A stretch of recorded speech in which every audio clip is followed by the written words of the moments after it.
在地球开会是最烦的，在火星开会是最爽的，因为我们是火星情报局。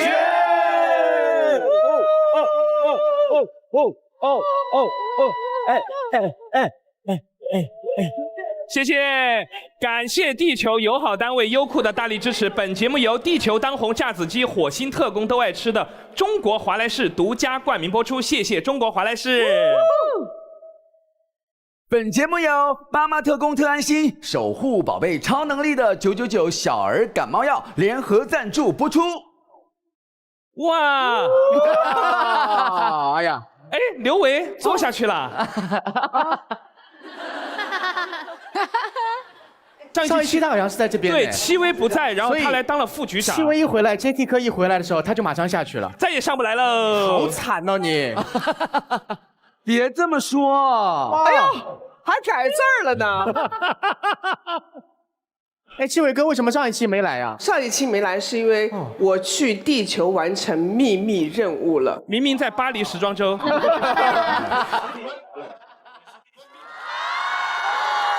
好好看哦，很飒。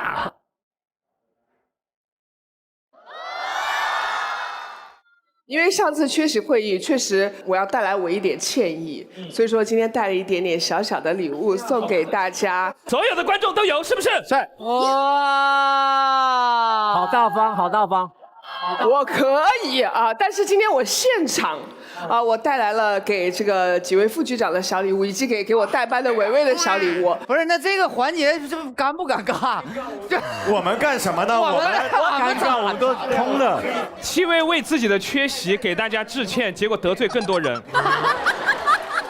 这是我自己的品牌和我们作家张浩成的流浪的树的一个联名的无火香氛。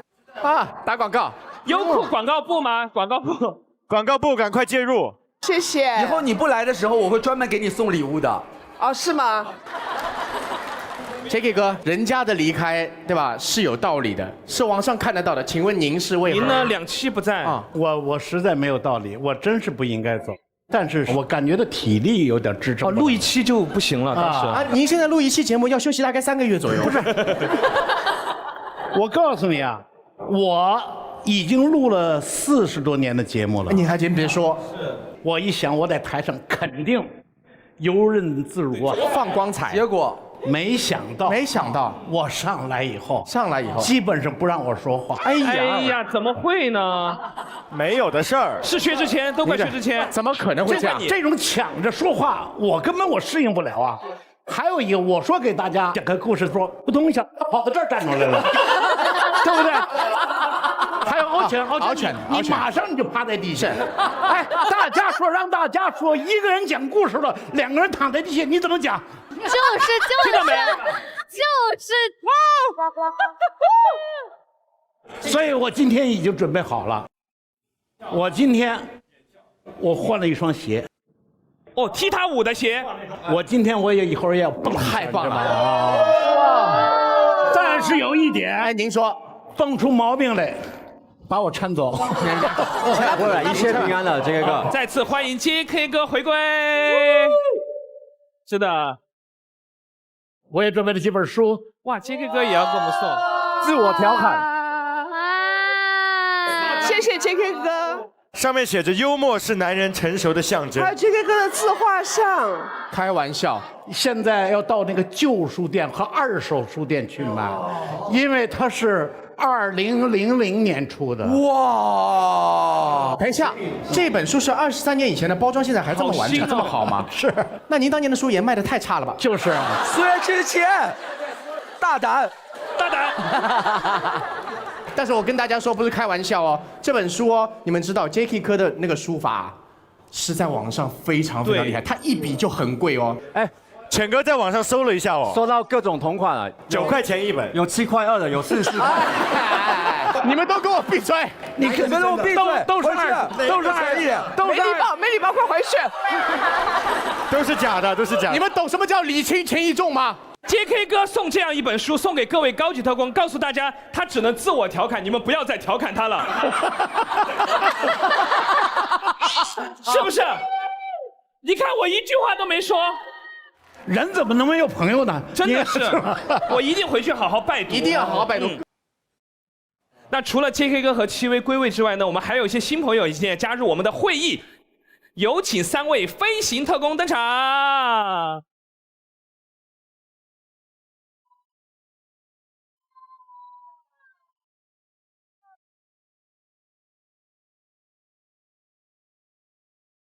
掌声欢迎张嘉佳、彭昱畅、周也，青春偶欢迎像。 3位。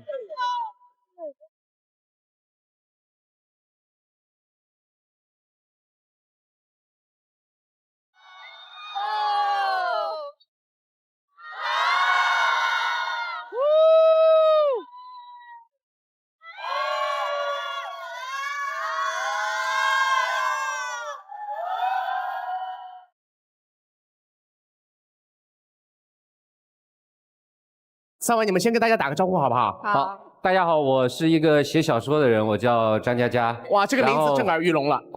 我问一下，他叫什么？张嘉佳，我听说不是叫张家卫吗？那是王家卫吧？王家。自我调侃，自我调侃。鹏鹏说火星情报局就特别解压，特别放松。啊，那您误会了。你为什么这样骗张导？我没有说过，是他有一天杀青的时候，他跟我说的，是不是？他说火星解压，对，很解压。火星是看着解压，自己来上的话很痛苦。很痛苦啊！这因为张嘉佳老师导演和作家的身份大家都非常熟悉，而且非常的棒从你的全世界路过这本书，我相信大家也看过。当然但是他那个电影都看过早年是参加过非常多综艺节目的幕后工作对是吧啊，也没有，我做综艺的时候还在上个世纪呢。你那个时候就留得像流川枫一样现在的发型了吗？没有，我这辈子就没有帅过，我这没有发型你。这个发型很帅哦。真的吗？开玩笑，这个发哎，型。老师你危险了，每天你夸我2句。哦，好了，谢谢，好尴尬，其实啊。是再次欢迎张导，再次欢迎，再次欢迎，哎呀。接下来下一位我们的周也，好不好？因为鹏鹏都很熟了。大家好，大家好，我是周也，很高兴来到火星情报局。哎，你今天会说故事吗？会啊会啊你，会害怕吗？这个场合？还好。哎呦，周也有本身自己的本职工作，该害怕的应该是你。他是我吧？钱哥，冷静。自我调侃。自我调侃。哎，最后一位同学是我们的老同学，Come on，What's your name？Hello， 大家好，我是彭昱畅啊。鹏鹏上一次宣传《一人之下》，对吧？这一次呢？明明有个小卖部啊，什么时候上啊？明年哎，等一下，啊，明年上，明年现在请问明年定档了吗？定档现在哎，基本上吧，现在的宣传周期都得拉得很长嘛。太长了呗。太长了吧？没有，其实是我失算了，因为电影是刚刚拍完，然后我呢才拍完，马上就来宣传。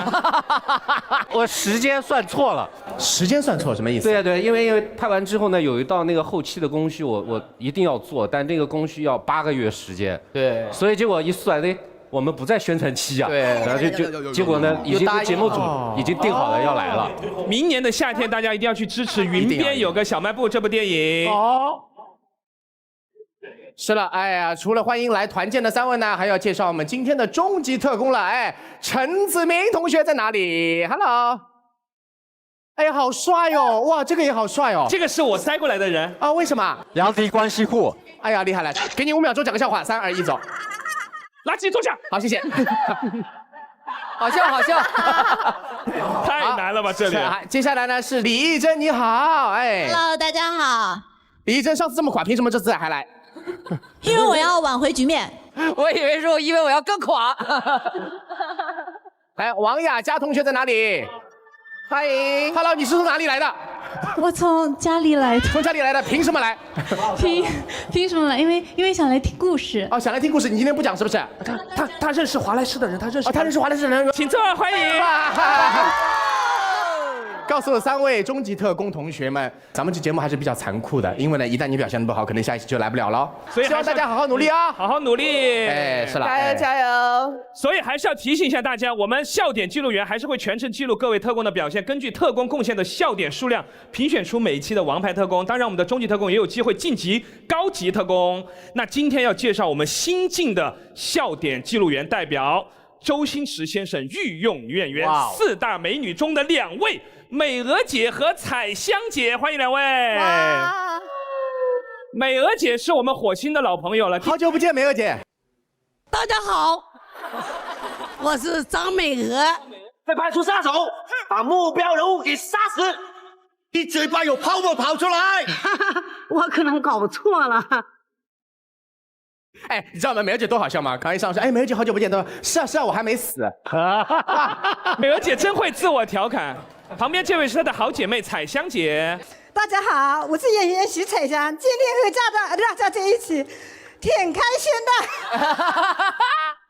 那问一下2位，你们对笑点的评判标准是什么？对啊，就是你们要记录今天谁的笑点多。美娥姐，我有点怀疑。美娥姐，比如说我现在给你出道题啊，9加7等于多少？我们会总笑点。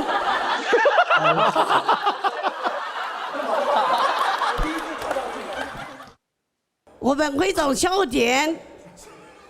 美娥姐，美娥姐有事吗？美娥姐，你听得到我说话吗？美娥姐，现在可以对话吗？可以，可以对话哈。9加7等于多少？9加7，我不是是。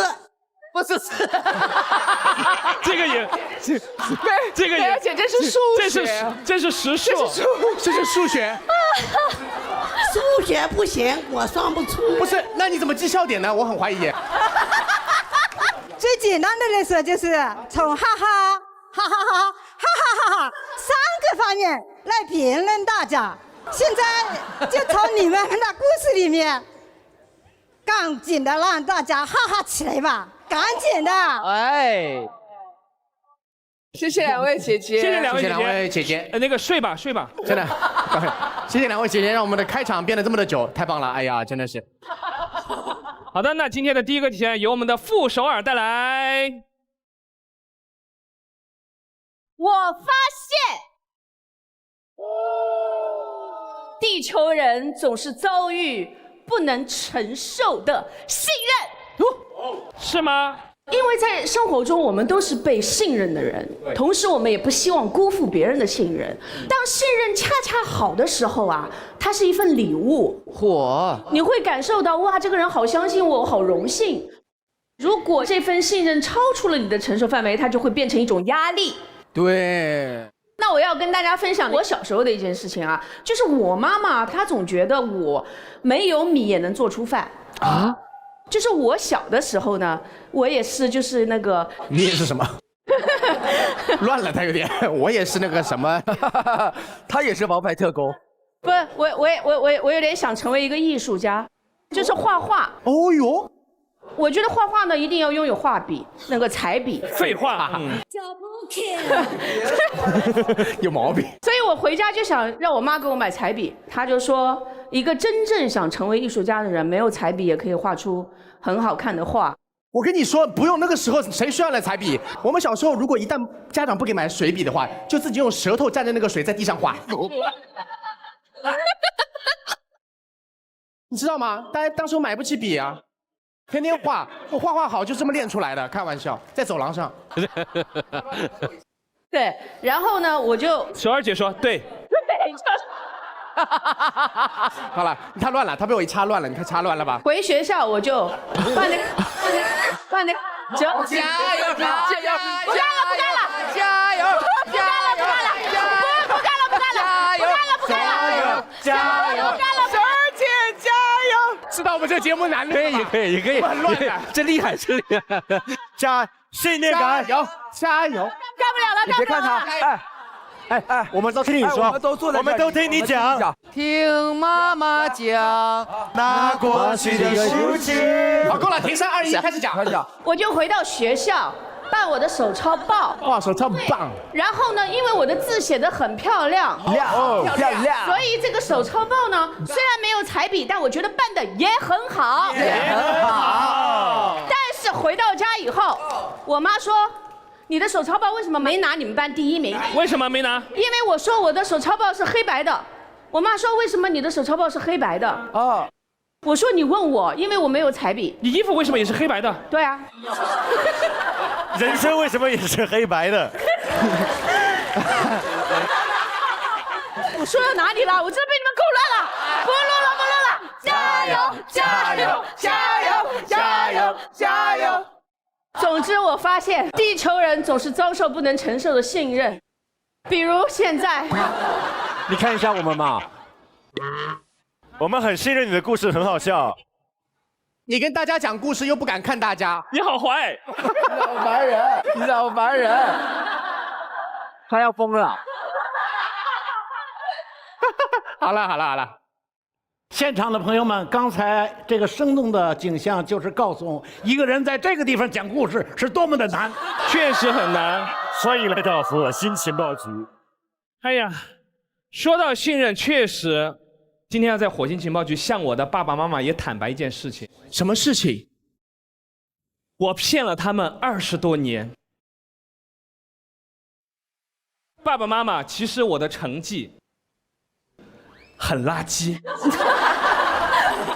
我爸爸妈妈一直以为我是个成绩非常好的人，因为我在学校里面就正常去上课，也不迟到，还当了文艺委员。你成绩每次出来总要给爸爸妈妈看嘛。我如果那天成绩真的太低，我就说这次的题太难了，普遍都没考好。太信任你了吧也。因为我只要做到了不请家长，然后也不迟到，我爸妈就一直觉得我成绩非常之好。讲到哪儿？讲到哪儿？你刚刚为什么讲话没有插嘴？你也有今天，我也乱了。我第一次看到杨迪失误哎。不是。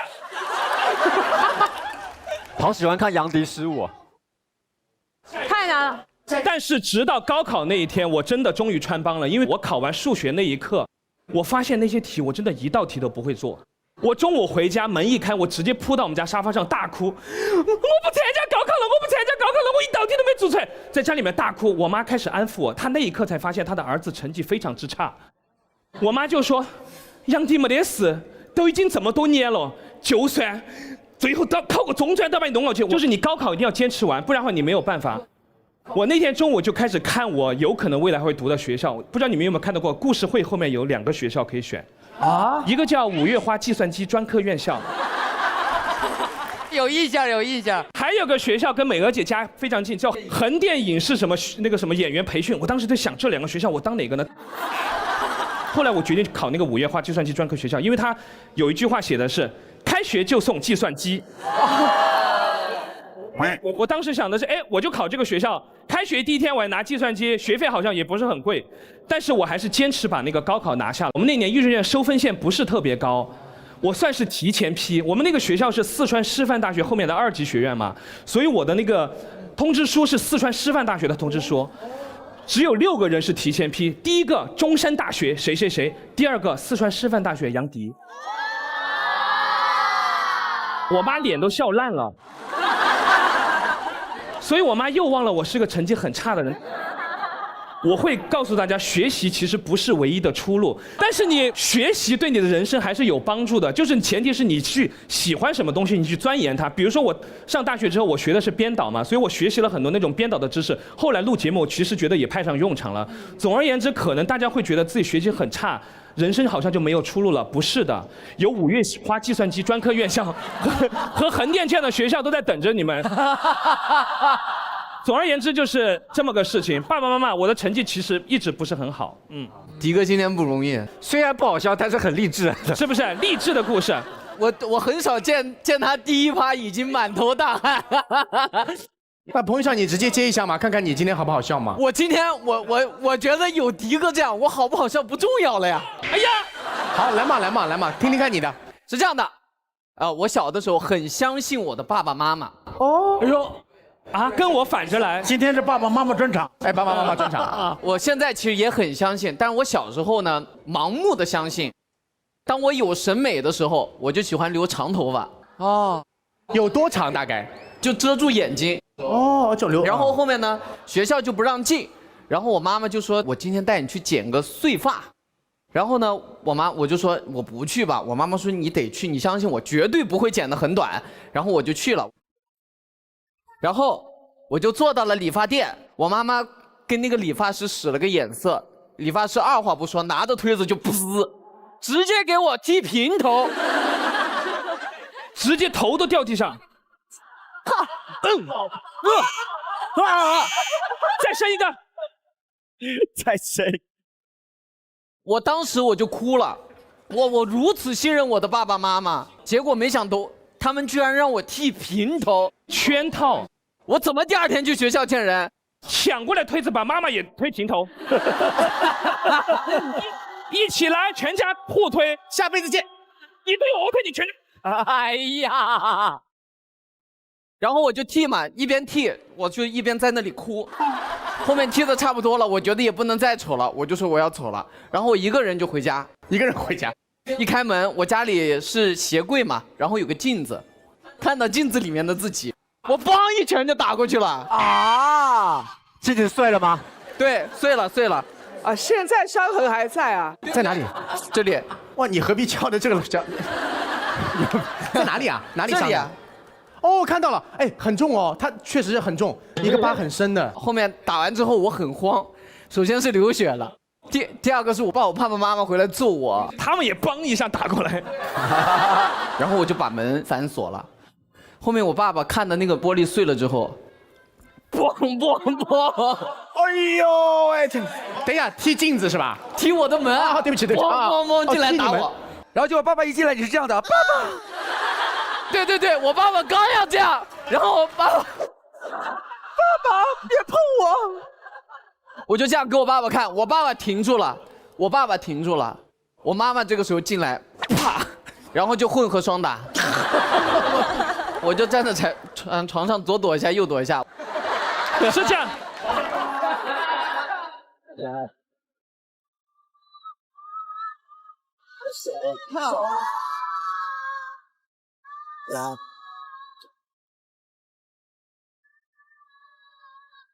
有毛病，莫名其妙，为什么要这么打人？这个故事讲完了吗？真的故事，没有人说你是假的，没有人讲假故事。宝，你听我的，你的天赋在表演上面。他们前面都这么垮了，我垮一点又怎么了？哎，你没垮，还蛮好笑的，很完整，是吧，美娥姐？好，美娥姐，请问这一段她有几个笑点？告诉我。这样的，7个笑点哦。美娥姐分别是哪7个？她说不跟你说，因为我自己也不知道。对。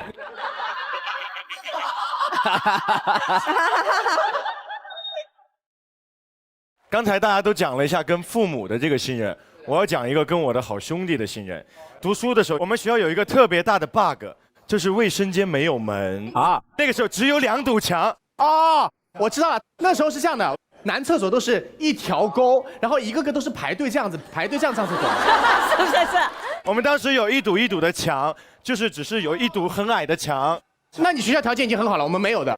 我们当时就会选择一些可能不是下课的时间去，因为下课人很多嘛，很尴尬。你是喜欢人多还是喜欢人少？我当然不想被人看到了，所以我们就会上课的时候偷偷溜出去上厕所，然后我们就隔着上嘛，上了之后突然发现2个人的纸都不够啊，纸都不盖够就去，就一个人只有1、2张，就是一掏兜才发现。但是我真的没有想到我的兄弟那么信任我，他对我说了一段话，让我至今都记得。他说：“阿奇，我把我的纸给你，你先走，我断后。”什么鬼？他让我到外面去找纸来救他，我就出去了。但是我出去之后，被年级主任抓到了。然后他把我抓到他的办公室里面去教训我。他说：“为什么上课期间你在外面到处跑？”然后我就说：“啊，我上厕所。”他就说：“不要找各种理由。”就给我一顿骂了特别久。然后我最后还是要对得起我兄弟的信任嘛。我最后给主任说：“主任，可以借我1卷纸吗？我的兄弟在等我。”然后主任就给了我纸，我就回去找我的兄弟。我的兄弟已经出来了。我说你什么意思啊？他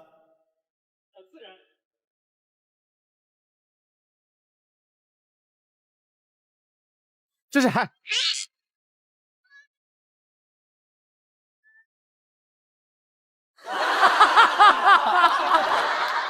不是，他后面更惨。后面他有一次骑自行车，左腿摔断了，然后打了一个非常大的石膏，就是他整个膝盖都不能弯曲，他每天走路只能这样走。又是同一天上课，他让我扶他去厕所，所以他就说我们在上课的时期，你把我扶到初中部，因为当时我读高中了。他说要到初中部去，就算被看到也不认识我。纸带够了吗？这次？带够了，带够了。但是他真的非常狼狈，因为他的脚不能弯曲，他只能 dangerous。dangerous 是个嘛？啊！神经病。然后他就是这样扶着两边的墙。哇，叶问，我要打10个。他就说你在外面帮我放风，我就说行吧。然后我一想着是上课期间应该也不会有人，我就正好到小卖部去买了点吃的。结果回来的时候发现，初中部的上课时间和高中部不一样，初中部已经下课了，有20几个小学生围着他看。哥哥，你在干什么？哥哥。然后你知道我的朋友说什么吗？他说我在练功。然后围观的小朋友哇，哎，好玩。神经病啊！我在这里要跟我的那个好兄弟说一声对不起，陈林浩，对不起。你为什么把名字说出来啊？为什么把他名字说出来？哪几个字？陈是耳东家。不要说了，对不起了，好兄弟，辜负你的信任了。下次我们再一起去卫生间，谢谢。好了，金志伦同学来了，想一个我信任我大舅哥的一个事情。我大舅哥是在家负责照顾孩子、上班，然后还有一件事就是健身。他说的，哎，文儿，就是你们这儿有就是离咱们家近的健身房？我说那我真不太清楚，因为我不健身啊。然后呢，我大舅哥说的，你不健身，那可惜了。他说：“看着你就是这一个非常标准的一个倒三角的坯子啊，真假的？”他说：“你找一家健身房，然后我带着你健身，就保证你半年之内练成倒三角。”哦，我当时就一下就来劲了，然后我就信任他，跟他去健身。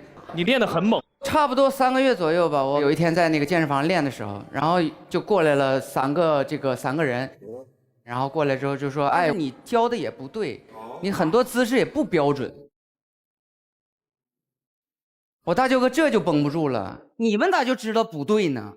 我就3个月的时间，我把我妹夫从一个素人现在练成了一个倒三角，你们知道吗？说你那个妹夫，你把衣服脱了给他们看看。哇！然后我就把衣服脱掉了，我就开始很自信的站在给他们展示，然后当时他们看了一会儿，就乐了。乐了啊！他们噗呲就笑了。啊，这是正方形哎，这不就是一个垃圾桶那种吗？不是，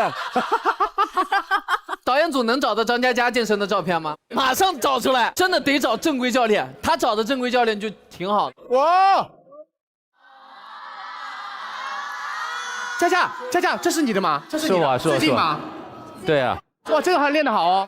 那个文哥，你真的是有训练痕迹的，只是没有美感。你们看我的表情多自信，就那时候，我是真的相信自己是倒三角。哎呀，好了，佳佳老师有没有像他这样的困扰？很多朋友对我的生命力很信任。生命力？对，因为我是一个经常被抢救的人，我被120拖走过3次。啊？你怎么了？我第一次救护车拉走，是我的心跳每分钟飙到了286下。哇塞！然后整个人感觉要被劈开了嘛，大家都很惊恐。抢救完了出来之后呢，然后医生说我回去之后每天晚上要有朋友或者是熟悉的人陪着，因为怕你万一出事就没有人，所以我所有的朋友们他们就排班来守夜。最不靠谱的一个是张靓颖。怎么样他？排班排到张靓颖那天，他就跟另外一个同事跑到我家，一进家门就说：“来呀，打游戏啊！”然后就打游戏，打到大概后半夜2点的时候，我忍不住偷偷摸摸吃了一颗药，还要偷偷摸摸吃。对，因为我不好意思，因为朋友毕竟是来照顾你的嘛。4点的时候，他还不走，他还在打，因为他一直输啊。我又吃了一颗药，一直到大概早上7点，天大亮，他扭头跟我说：“他说张杰啊，你昨天晚上没犯病吧？”没有，那我走了。这张靓颖，还有一个不靠谱的人叫王珞丹。王珞丹啊，他也是带了一个编剧来要做剧本的嘛，说你这样你就好好休息，我们要开剧本会。然后大概到了12点以后，他们2个人开始喝酒。我的天哪！然后就跟我说：“哎，佳佳，你把剧本写了吧。”后来这个剧本我写到早上7点，他们2个人喝酒喝到早上7点，然后跟我说：“剧本写完了吗？”我说：“写完了。”啊，那我们走了。天哪，你能撑到现在不容易。然后100天的时候，我就喊了鹏鹏啊，所有包括亮颖还有易小星啊，就大家庆祝说100天病终于好了，撑过来了。当天张靓颖唱歌唱那个好日子，唱了1宿。然后我喝了大概5杯啤酒吧，第2天我就被送回去抢救了。哎呦，上救了！哎呀！所以我觉得朋友们对我的就莫名其妙，觉得我肯定能活下来。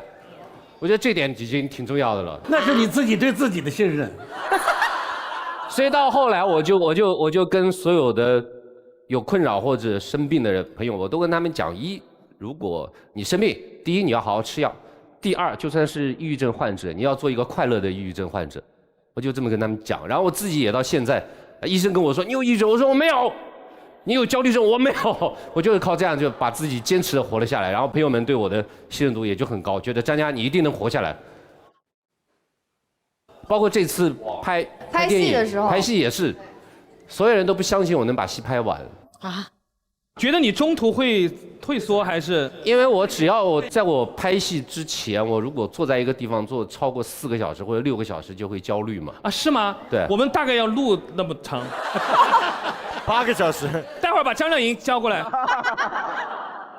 周也呢？周也有。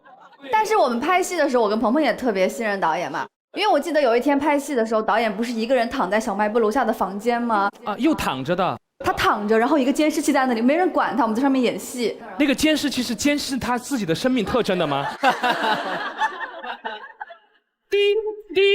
滴，心率监测仪。他就在下面躺着给我们导戏。然后其实我对导演也是特别的信任，但是我信任导演的点就是我们不是建立在生命之上，是建立在金钱之上的。啊！就没有见过这样的导演。他跟我说：“小野，我知道你的一些问题，你给我转648，我告诉你这些问题，你去怎么演戏。”648这个数字是怎么定出来的？男生应该都知道啊，就是玩游戏充值最高一次是648嘛。哦，对哦。然后他有一次要我演戏，然后他要那种卡通式的表演。我特别不理解，我说什么是卡通式的表演？他说你给我转648，我告诉你。又来。然后我没有办法，那场戏很重要，我只能给他转648。结果他教我卖萌。假如说你是鹏鹏啊，好，我这样跑，我看到鹏鹏。为什么说假如他是鹏鹏？你这么不想跟鹏鹏谈，鹏鹏就在旁边。假如鹏鹏本人不是在这儿吗？那里明明有一个真的鹏鹏了，有毛病啊！莫名其妙哦。不看他，不看，因为一会儿再说他啊。导演让我这么演，他给我模仿了10遍以上。看我这样跑，看到了鹏鹏。我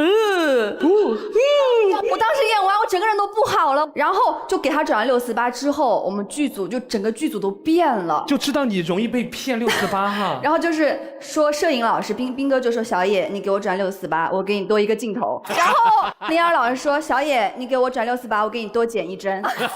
这莫名其妙嘛。电影上的时候，你的字幕不会打了648吧？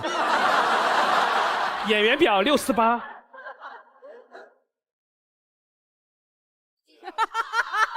然后我还有一次是鹏鹏的，我们2个在化妆间，他特别神秘跟我说：“小野，我有一个特别劲爆的视频， 1分几秒几秒我都能说出来，你给我转648，我给你。物超所值，你一定要转。我说真的假的？真的这么好看吗？他说你绝对要转，你相信我，绝对劲爆，没有人看过这个视频。我当时是不是有人看过呀？我当时就信了哦，我给他转648，他给我发了《一人之下》的预告。为什么？我没发啊，看网上的不行吗？你网上没发呀？马上就要发了，我给你转648，你给我看《一人之下》的预告。没毛病吧？我这个很合理吧？648优酷会员都充了，全片都看了，还看个预告片。这一段打给我们648才播出去，不然后期剪掉哦。我突然间想到 ，Lucky 是很信任我的。哦 ，Lucky， 啊，我是他的造型师，就我平时很喜欢折腾他，像洋娃娃一样，所以他就很信任我。然后我平时不是在做直播吗？我说来 ，Lucky 来，我给你卷个头发。他电话打完啊就过来了，他说啊好的呀。然后呢，我就给他卷，让他卷。就在这个时候，他哭了。卡住了，哎呦完了！哎呀，卷得很深，就卷到了头皮的这个位置。哎、天哪！然后我就发现回不来了，就是头发和头发打在一起了。然后我当时心里面就有点恐慌了呀。结果 Lucky 中午来说：“妈妈卡住了。”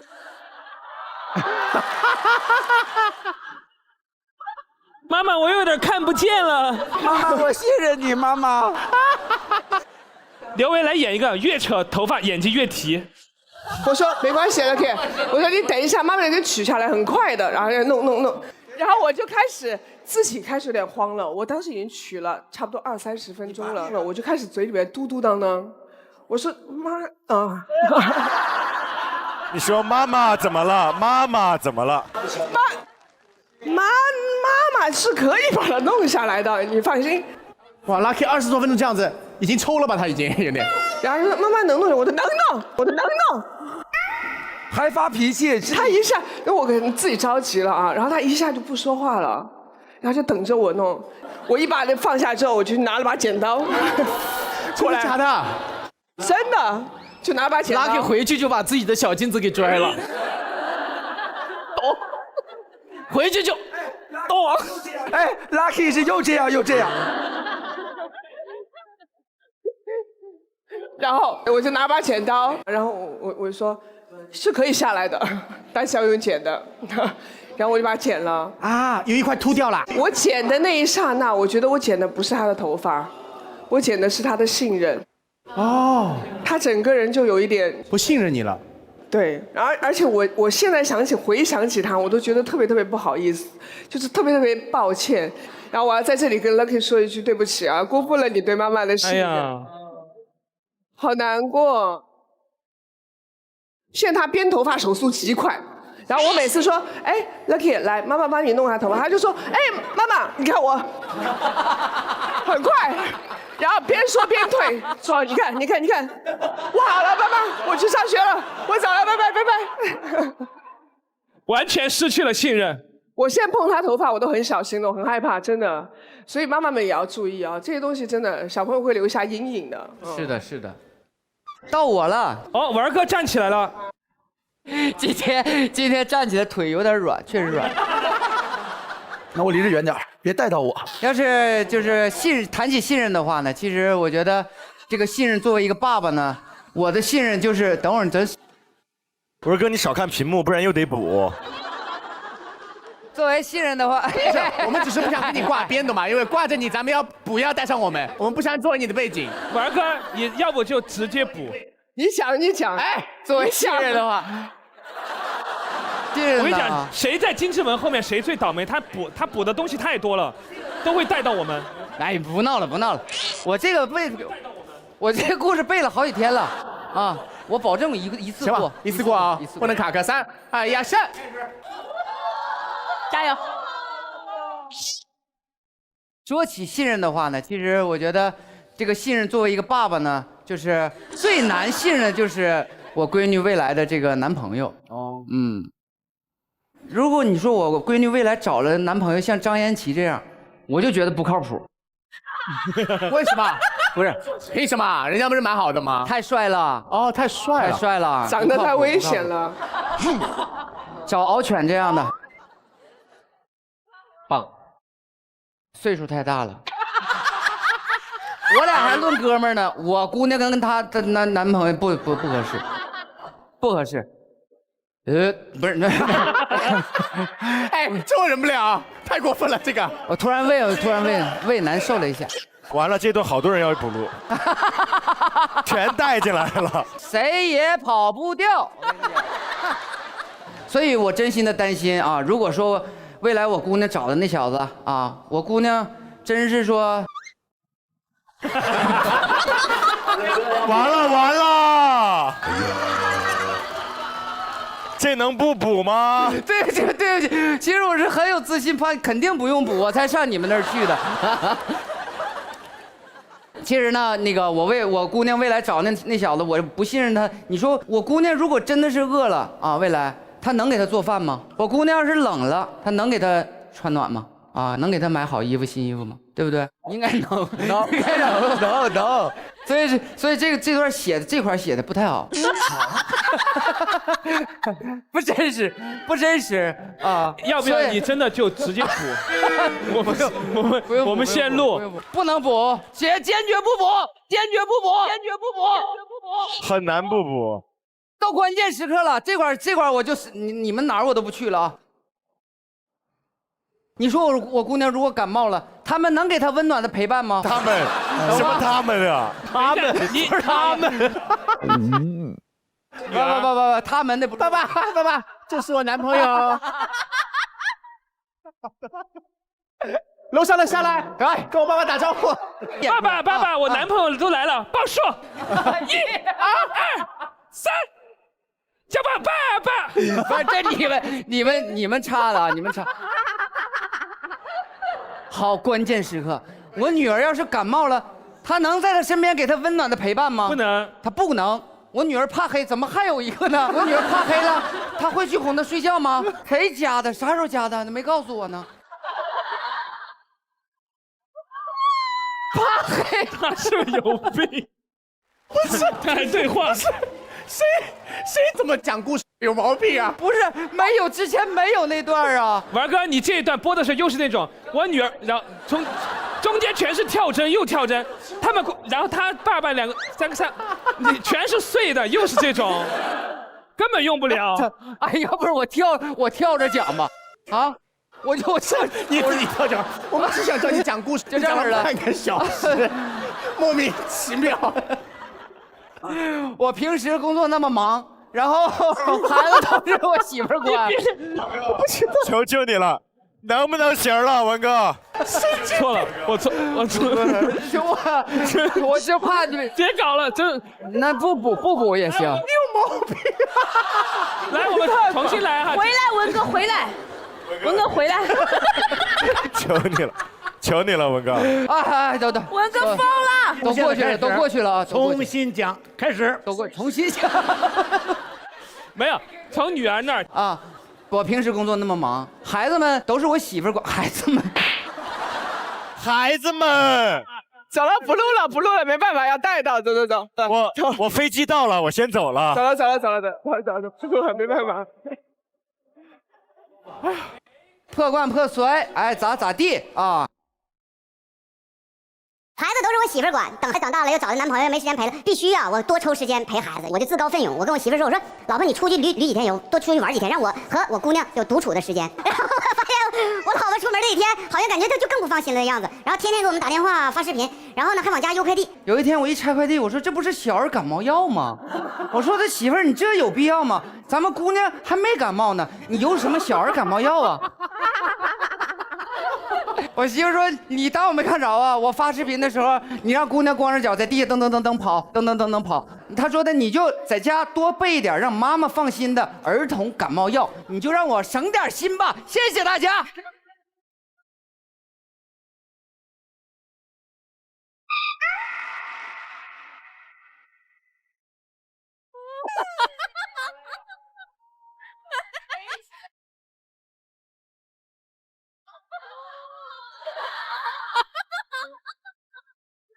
飞起来了，感觉飞起来了。我觉得不用剪了，就这样就蛮好笑的。我觉得太好笑了，这是最好笑的一个故事，今天最炸。刚刚大家都讲了很多生活中关于父母啊、什么朋友那种无法信任的故事，或者过度信任的故事。其实工作中好像也会有这类似的情况，对不对？哎觉得你这个事情能胜任，反而有点失控的感觉。对对对，我有这样一个故事。我以前误打误撞进了一个剧组，那个剧组叫少帅剧组。我当时在那个剧组里呢，负责演员的行程啊什么的。然后有一天早上，本来我们那天下午要拍一场戏，是一个女演员，她演一个青楼女子，她要跟白宇的一场亲密的戏。结果那天早上呢，那个女演员就说她生病了，来不了。然后我们整个导演组就非常着急，非常着急。就在这个时候，我的领导看着我说：“小陆，你上。”演什么青楼女子？青楼女子。你作为我的孪生妹妹，我都接不到这样的。青楼女子不一定要看长相的，也可以看口才了啊。脱口秀的青楼女子哈。当时那场戏拍的就是那个青楼女子衣衫不整的从楼上下来，然后亲了白宇一口。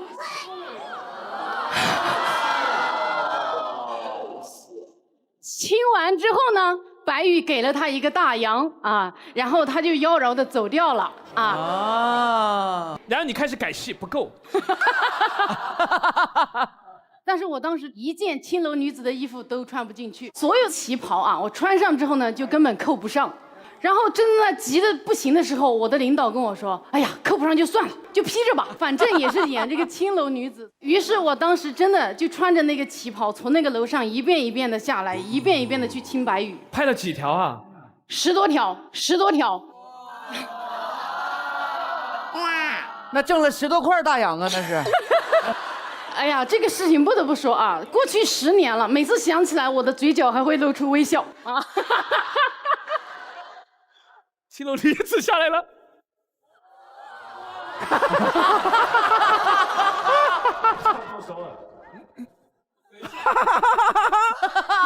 全是挡脸的，椅背把脸都挡得死死的。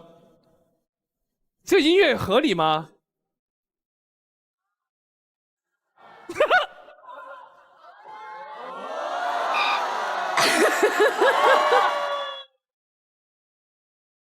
刚刚那个画面看上去不像他找来的青楼子姐，像找了一个阿嬷在脸上的感觉，有一种哎，我今天活干完了，很草率，就是啊。日常生活当中会有很多网友也会给我莫名的信任啊，哎，为什么呢？会有很多网友会给我发私信，各种各样的事情都会发过来。但最近有一个私信，我觉得还是有点影响到我自己未来发微博的一个情况了。会有那种网友说：“迪哥，你是娱乐圈的人，我相信你娱乐圈的八卦都知道。我问你个事儿啊，那个谁谁谁男艺人，那个谁谁谁女艺人，他们俩是不是真的在一起了？你别告诉我，你不用告诉我。但是你需要在你下一次发的微博的自拍照里面有一个这个动作。”我就知道了，我不会告诉任何人，这是我们俩之间的秘密哦。后来我每次拍照的时候，我有可能有的时候动作做的有点接近这个，正好接近了，我必须删掉。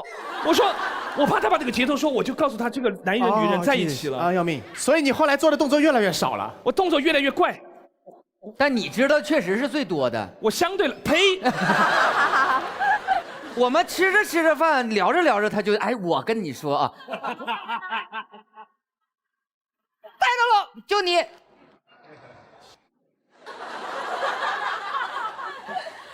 我以为我算是知道的挺多，但没想到今天现场有一位朋友，其实导演组跟我说他知道的那叫真的一个多。谁？张导。哦。怎么说呢？因为很多朋友就喜欢找我喝酒聊天，倾诉心事。然后很多时候就大家看到那些新闻里面，或者说看到这个男主人公、女主人公什么，他们这个事情发生的时候，我可能就在旁边。我们问你一个，如果你觉得是你做个这个，哎呀，不行，我不知道，我就讲自己的好不好？讲自己。我有一次吃饭，有个朋友喊我吃饭，然后我问他晚上还有谁，他说晚上还有傅首尔。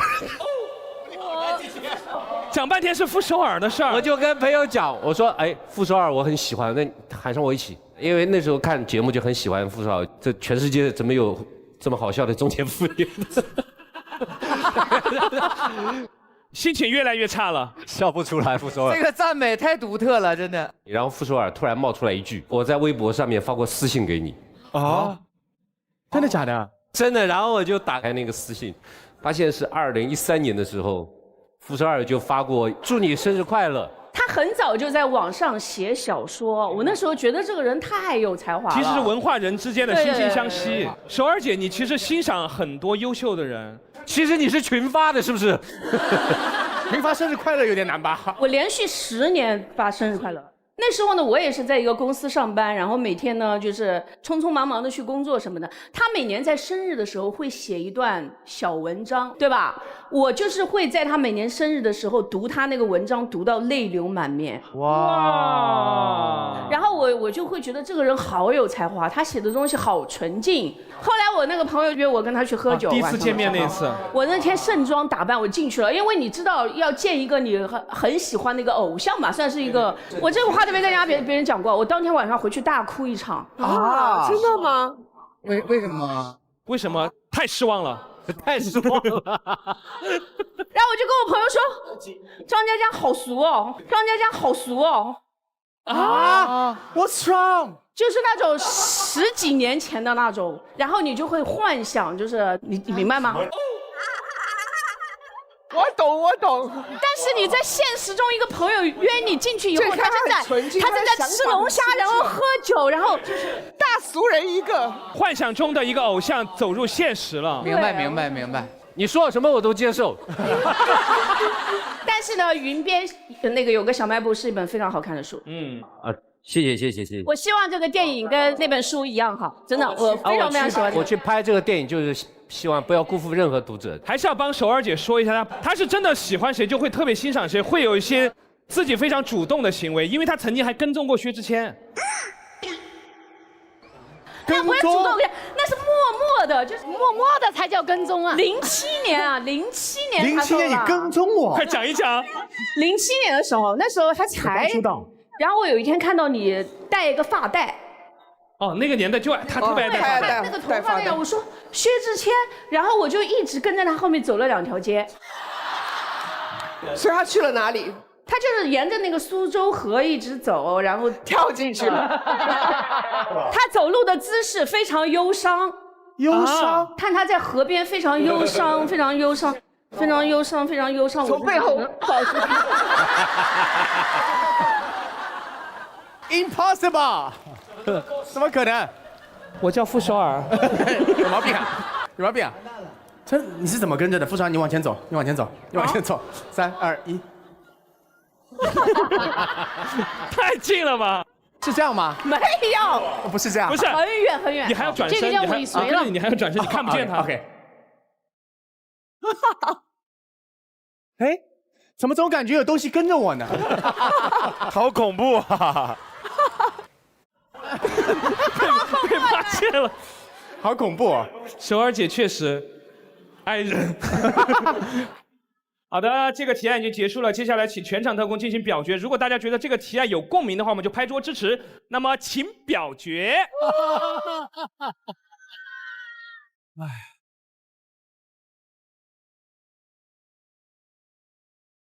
好的，我宣布此提案通过。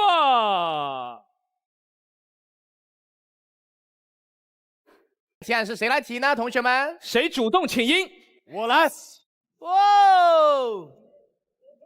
张延琪的第一次提案哈，我发现地球人有一些硬气，但不多。不知道大家在生活中有没有遇到这样的人，就是他跟你 battle 的时候非常的硬气，然后突然之间发现，要么是对手太强了，要么是好像发现自己真的错了，一下就认怂了。但是这种认怂呢，其实我觉得也是一种保护自己的一种机制。就生活中经常有这种情况。没错，我有几个外国朋友，当然我不用说英文，他们中文都非常好。然后他们来上海玩的时候，那个时候流行玩密室，我就问他们，我说这个中国的密室真的做得很好。我们今天玩的是一个日式主题的，其实挺恐怖的。那几个外国人，一个西班牙的，一个澳大利亚的，还有一个英国的吧，反正3个人说我们不害怕。我们是外国人，我们只害怕西方的鬼。他的意思是他们只害怕吸血鬼啊、僵尸啊、丧尸这种。你们东方的鬼，我们不害怕。我说你别小看，真的，这密室做得很夸张、很吓人。我们不害怕。刚刚进去之前，yo come on， 玩密室yo。好死不死，那天上一场是傅首尔玩的，对，我没有见过这么恶毒的人。他知道我要玩那个密室，他走之前给那个密室的店家说，待会儿是杨迪他们来玩啊，加麻加辣加到极致。你们见过一个密室刚开场10分钟同时出现3个鬼的吗？跟剧情没有关系的鬼，来回下。就是把一群外国人从这头堵到那头，堵到这边啊 ，sorry help， 然后这边就出来一个鬼，就跟剧情没有关系那种。然后进来之前，那个密室老板说过，如果你真的觉得玩不下去的话，你就对着那个监控做那种手势。然后他们一直在做这个手势，退出，我们要退出。没有一个人开始玩密室，所有的外国人那3个都退出，我们要退出，我们不玩了，好无语。你绝对一马当先跑了。没有。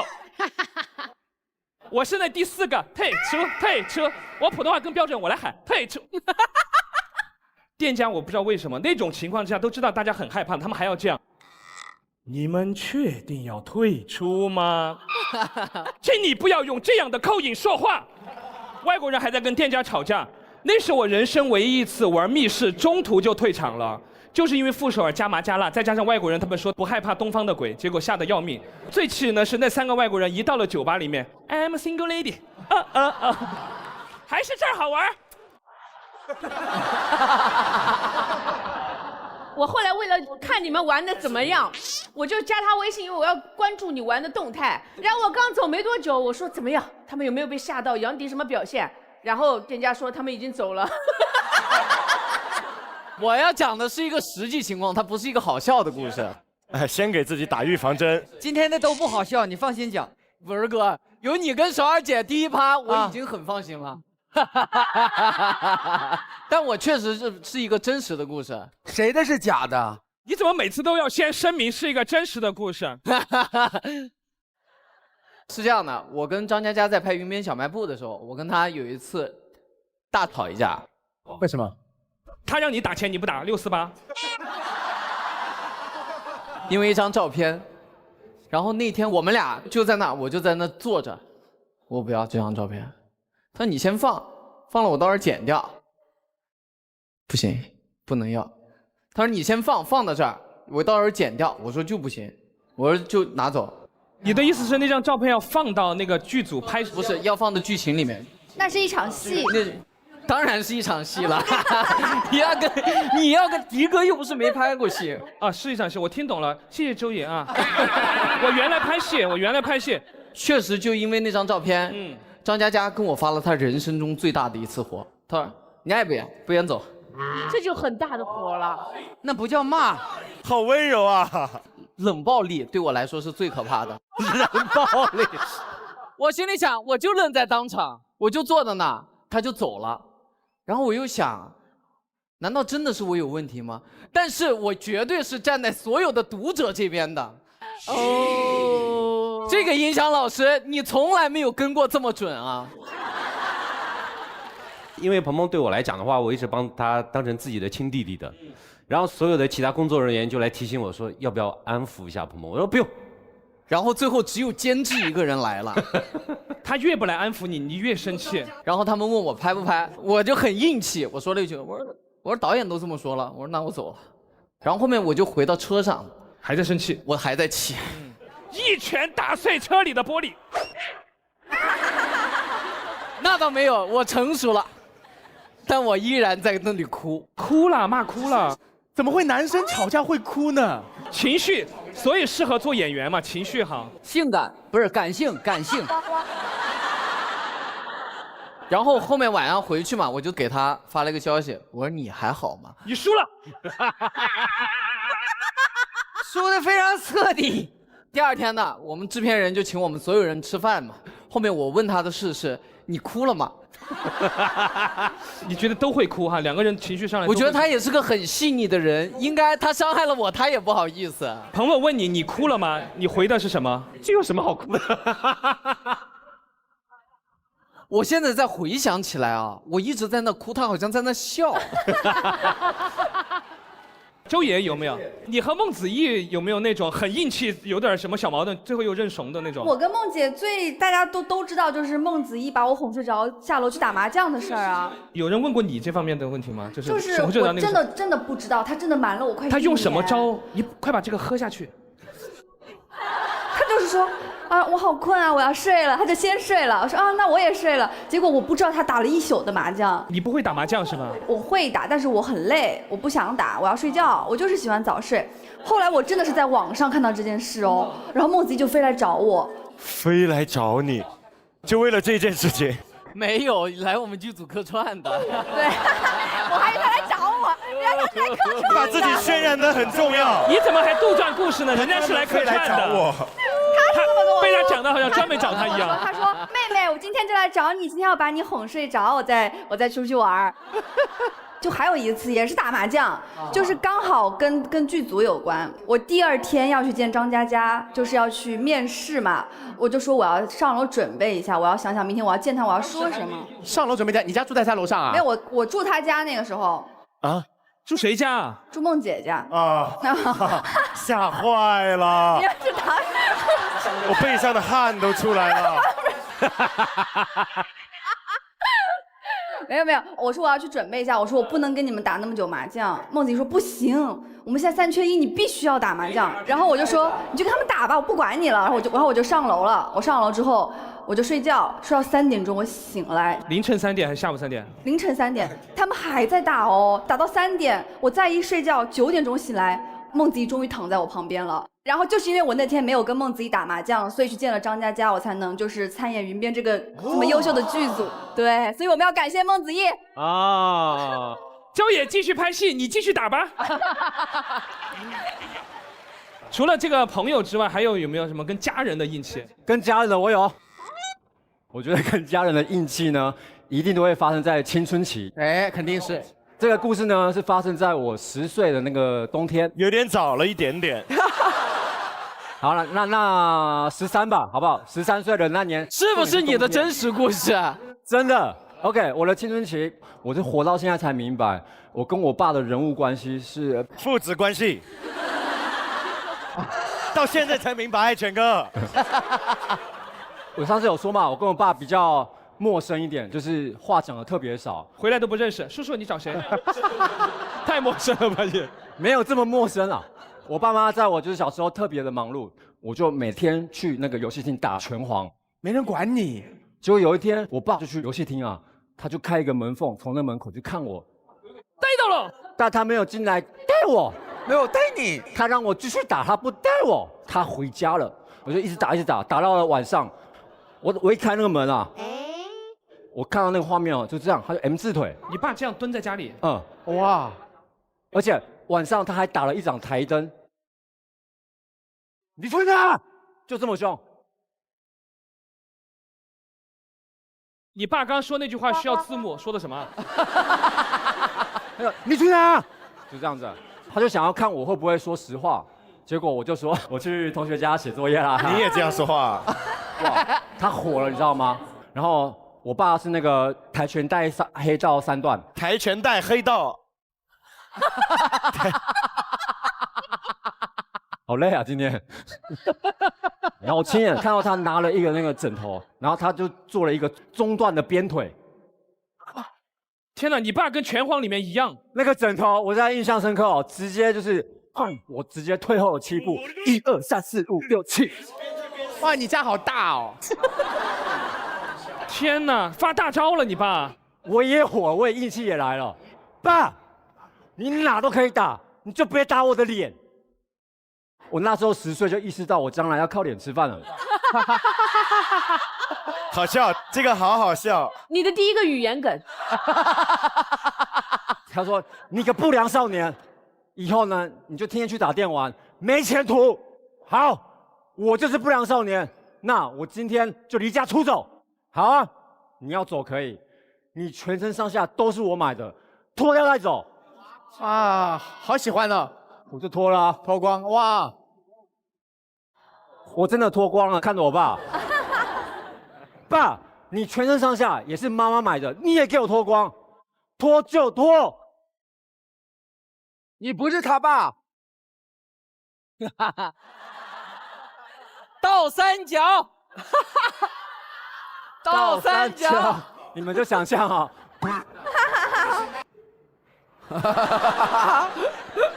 这时候最尴尬的时候，门一开，我妈来了，看到两父子在干嘛？好恐怖哦！我妈一句话都没说，但是我妈直接就流了2行泪下来。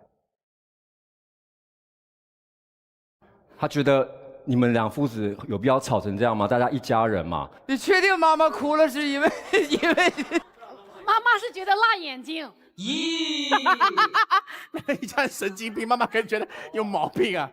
就是很难过，父子怎么矛盾这么大？对啦，我就是特别心酸，我就那时候想要认怂，跟我爸道歉了，然后我就过去，好了，爸妈，我们要去洗澡了。好恐怖哦！其实很多家里面吵架都会有那种话术，就是这些都是我买的，你赶紧脱，可不可以给我什么的？我跟我爸吵架的时候最狠的一次，也就是脱到内裤这样子，差不多2步。平角裤啊，吵架，后来我真的跑了，然后跑到苏州河边被人跟踪了。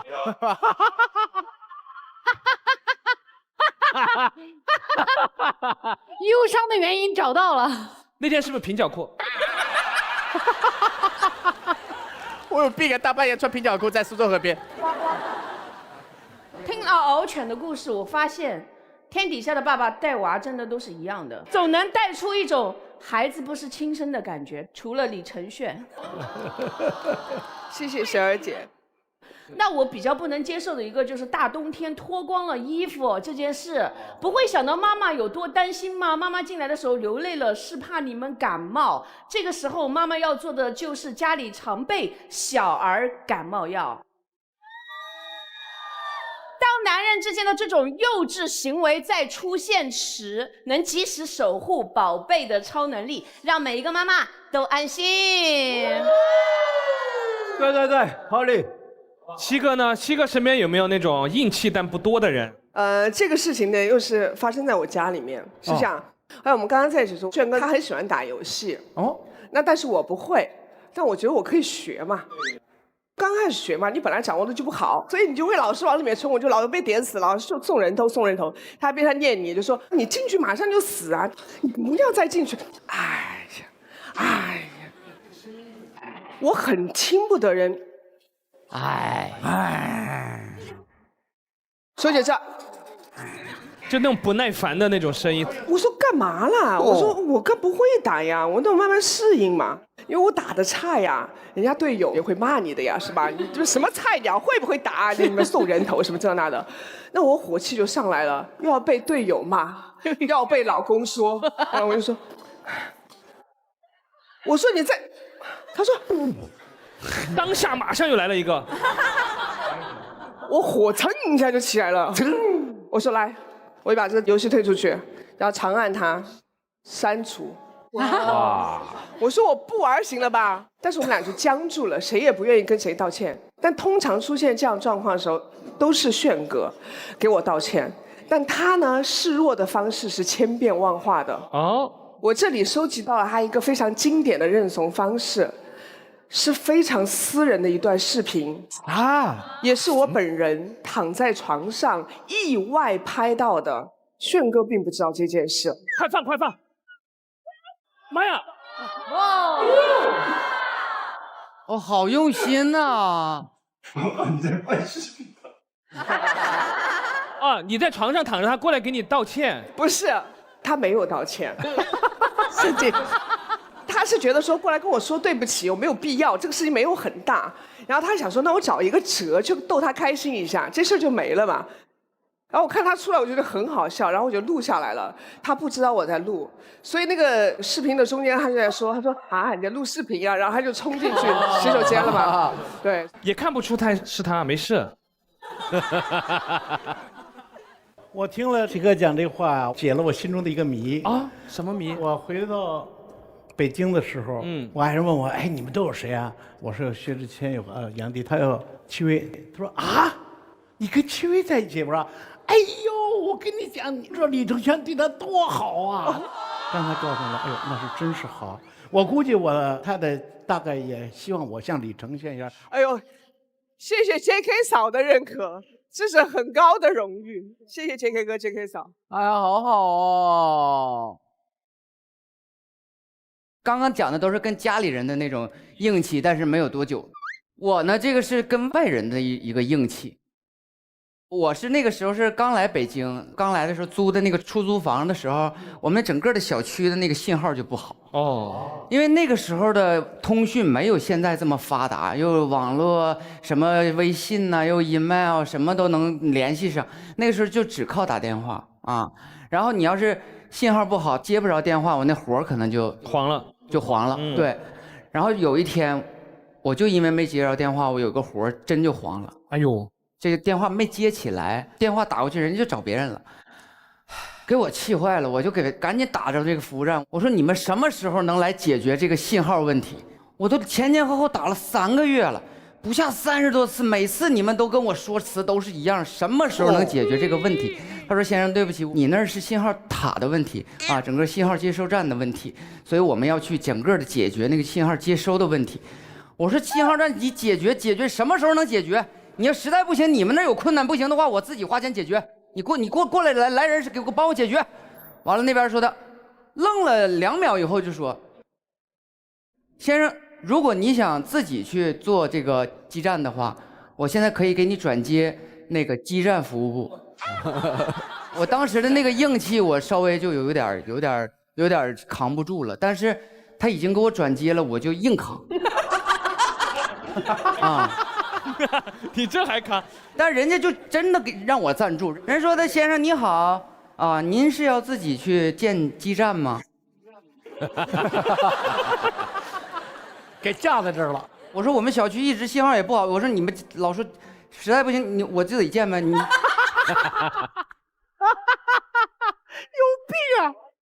你们过来建吧。完了那个多少钱？人说的，那我们这个个人基站为整个小区如果建塔的话，我们是70万起，70万起。这么贵？这70万起一出来，我就一下子怂了，其实真是怂，但那也得接着扛。现在还在分期付款。我不想给小区都建，我就给我自己家建一个行不行？建个小的。他说哦，那先生，那我们个人家的也可以安装这个信号接收器啊。那我说那个多少钱？我寻思应该便宜了，人说那个是40万起。我怂了，我真怂了。但是我还是说40万，其实40万也不是很贵，但是安行，你多长时间能来完能安完吧？人说的，我们前后差不多1个月能给你完成。我说那时间太长了，我不安了。哎，如果他但凡说明天就能来的话，那我就废了。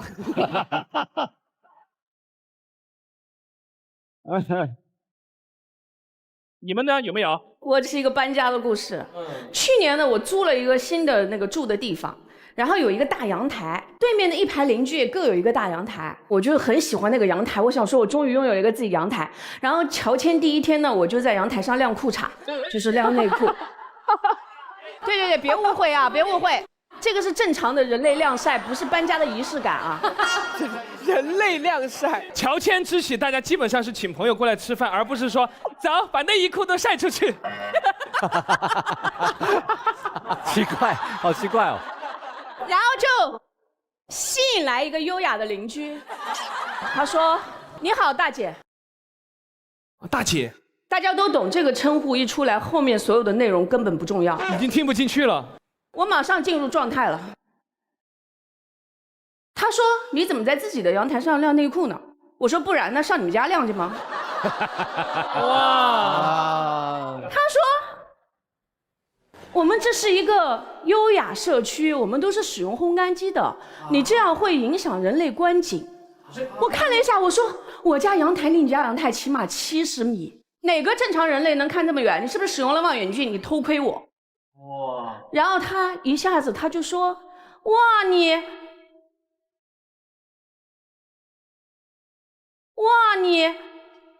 是富妈，哇哦！”哇，认出来了。哇塞！哇塞，好尴尬！哇，你住这里？他说，你们懂吗？我一下子，我整个人慌乱了。我想说，我在这个社区要臭名远扬了。我不但在阳台上晾裤衩，我还怼邻居。然后我真的那1秒钟我就怂了。然后我说，没想到吧，艺人也是有底裤的。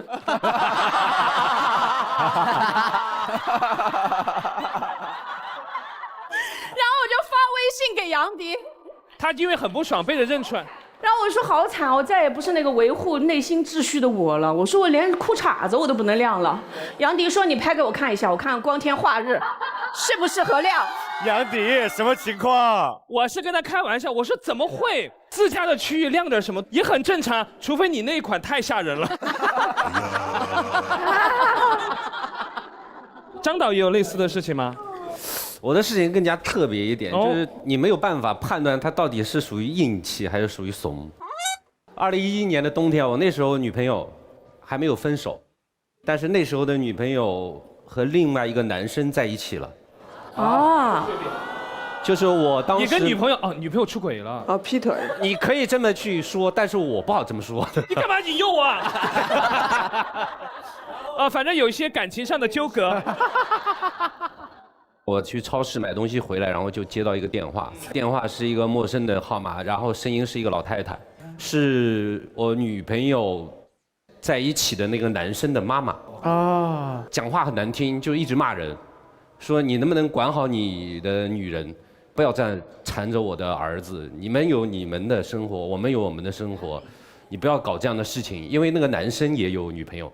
啊，明白。好多人啊。我那时候就站在大学里面接电话，然后说了一句话，我不知道这句话是硬气还是怂啊。我说，伯母，你不要这么说她，她将来也许是你的儿媳妇。很机智，这是很机智的啊。但是我说这话的时候是哭的。然后整整过了5分钟嘛，对面也一直沉默。然后说了一句话，我反正终身难忘。他本来是很凶的嘛，连称呼都变了。他说：“先生，我觉得你是一个伟大的人。”包容。但是他做梦都没想到，就是这件事情啊，不但在节目里面说，连小说都写进去了。你把他的名字也写进去了？那不可能，那不可能，那不可能。所以我说我也分不清楚是硬气还是怂。但后来反正是一个圆满的结局，就是他们圆满的在一起结婚生小孩。那我就走了嘛。啊，你走了啊？我还接到过另外一个电话，是那个男生的女朋友，那个女朋友女生打电话。Really？ 他打电话的内容是，他们2个在一起了，你现在在哪里？我来找你。当时我很害怕，我就直接掐掉就扔掉了。然后又哭了。反正我觉得，反正这个事情对于我来讲的话，是人长大的一个过程。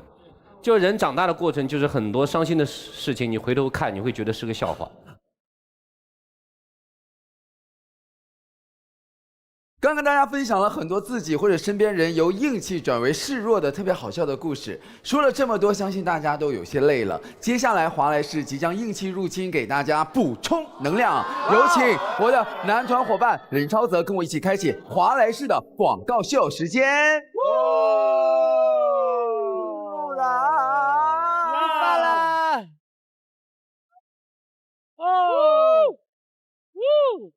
好想吃炸鸡，像最美味神魂颠倒。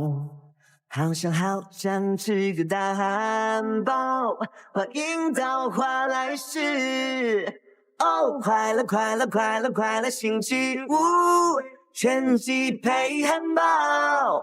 哦，快乐星期五，美味神魂颠倒。哦，快乐星期五，全鸡配汉堡。哦，快乐星期五，华莱士吃好。真好。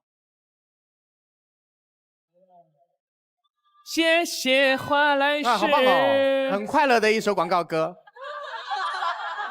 今天大家讲了非常多地球人有点硬气但不多的故事，我觉得其实这是一个很好的分寸感。我觉得人要软硬结合，不能一直硬一直硬，这样太刚了；也不能一直软一直软，这样太容易被欺负了。所以其实看各式各样的事情，我们根据事情去调整自己的软硬，不管是在亲密关系里面也好，还是在同事关系里面也好，还是在朋友关系啊、恋人关系之类的这种两性关系里面，你可能都会找到自己软硬的一个适中的智慧。我觉得有时候有一点硬气但不多，是一种懂分寸之进退的智慧。没错。其实大家讲的这些呢，也给我们许多年轻的同志有很多的社会经验呢，大家互相在一起来分享。有一个朋友跟我说，遇到这个时候有3个一，叫是慢一慢，听一听，想一想。首先是慢一慢，这事情别太冲动了，有时候冲动就容易出事儿。是的啊，慢一慢，看看怎么回事呢？然后听一听怎么回事，然后再想一想我怎么办。我觉得这都是很好的生活的经验和人生的经验，不妨大家呢在生活当中呢，也通过这些经验，使自己一点一点的成熟起来，在这个整个面对社会发生各种各样问题的时候，大家都能够正确处理。是的，希望大家在日常生活当中都做一个有点硬气但不多，但是却懂得分寸感的人。好的，这个提案已经结束了，接下来请全场特工进行表决。如果大家觉得这个提案有共鸣的话，我们就拍桌支持。那么，请表决。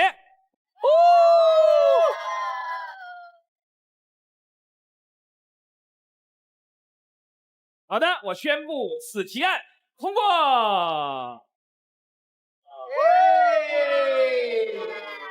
到目前为止，今天所有的提案已经全部结束了，马上进入我们今天的王牌特工评选时间。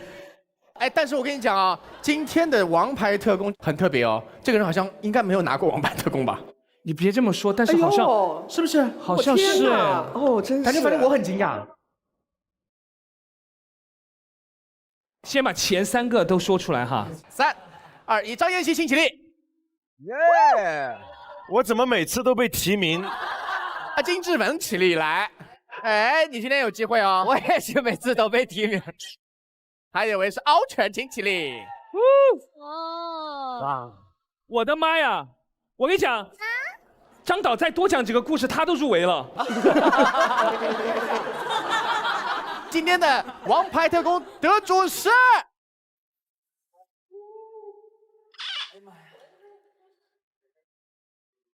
就是我们奋战了很久，终于拿到王牌特工的金志文。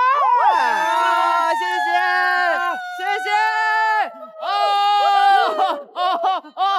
飞起来，飞起来！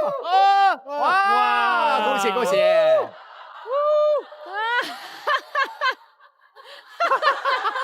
谢谢。火星有句老话说得好，全鸡汉堡有营养，特工吃完变局长。希望每一位王牌特工都能更进一步，成为像我这样的局长接班人。那么，让我们有请中国华莱士品牌大使、周5不加班的小白鸡为我们呈上王牌特工勋章。哇，谢谢 JK 哥，谢谢。快乐星期五，大家记得散会之后去华莱士吃全鸡哦。刚刚 JK 哥已经直接把我们的王牌奖章颁给了金志文哥哥。太开心了，真的！原来拿这个东西这么开心呢！不拿的时候吧，我从来没有想过要拿它。其实我功利心没有那么强。拿到以后呢？但拿到以后，我每期都想拿。对。好了，恭喜金志文，本期的火星情报局会议就开到这里了，各位，我宣布火星情报局第6季第4次会议圆满结束，我们。